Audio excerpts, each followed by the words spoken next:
The recently released spy action thriller Atomic Blonde has quite a few things in common with the 2013 action film John Wick.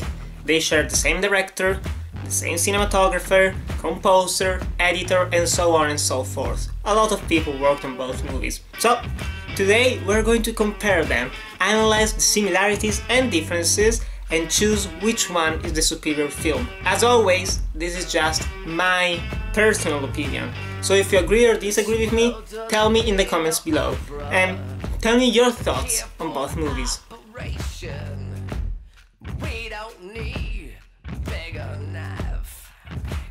David Leitch, who co-directed John Wick with Chad Stahelski, has had a long career as a stuntman and stunt coordinator on some of Hollywood's most important movies, ranging from the Matrix trilogy and 300 to Fight Club and The Bourne Ultimatum. As such, he knows what makes an action scene work, focusing on choreography, smooth camera work, and use of longer takes rather than quick cuts.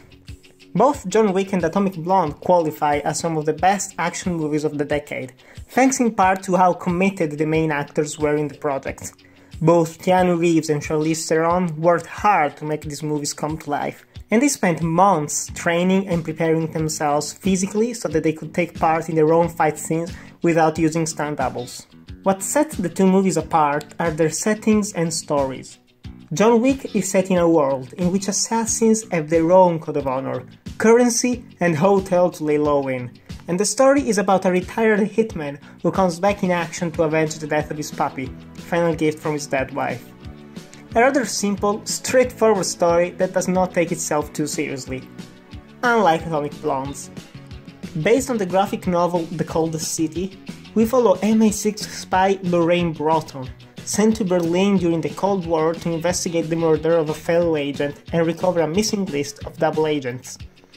The story is too convoluted for its own good, with new characters being introduced left and right, and twists and double crosses that come out of nowhere. Both main characters are assassins, good at kicking ass and taking names. However, Lorraine Broughton is too bland of a character, and the audience lacks any sort of emotional connection to her. The same cannot be said about John Wick. In the first 20 minutes of the movie, you find out that he is a loving husband who just lost his wife, and the puppy she gave him was the only way for him to grieve. When the doggy is killed by the Russian mobsters, the audience is pissed off and ready to follow John on his path of destruction. In Atomic Blonde, the lack of any real human qualities, backstory or development make Broughton one of the blandest female action heroes, especially compared to Theron's performance as Furiosa in Mad Max Fury Road. Let's talk about the action itself.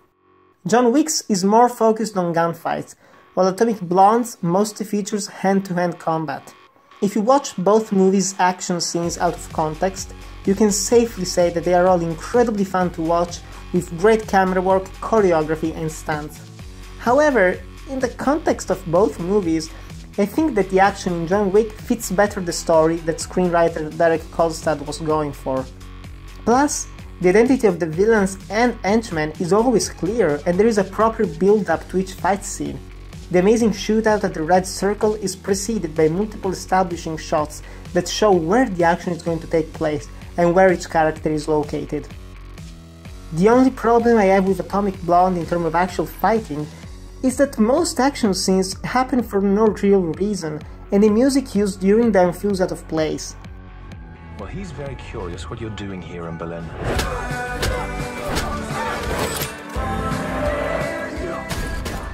An accurate example for this is the fight inside the apartment. She's investigating it to find clues, only to be ambushed by the police, supposedly sent there by the mysterious satchel. And what does she do? She plays the tape of George Michael's father figure to cover the sound of the fighting that is about to ensue, I guess? And then proceeds to fight the Volkspolizei by using a garden hose and various tools she finds inside the house. While I do love the action itself, it feels so out of place compared to the rest of the movie, and there is no proper build-up to it. The only real fight that is consistent with the tone of the movie is the 9-minute long take, in which the fighting is brutal, tiring, and has actual stakes.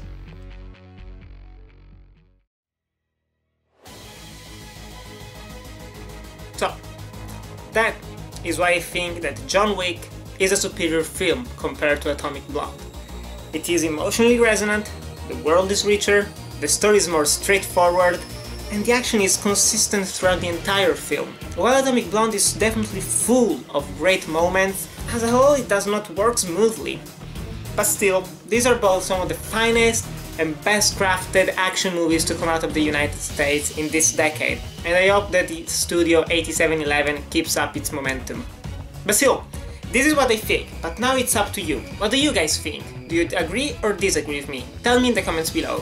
Thank you guys for watching, remember to like, comment, subscribe, and I'll see you in the next video.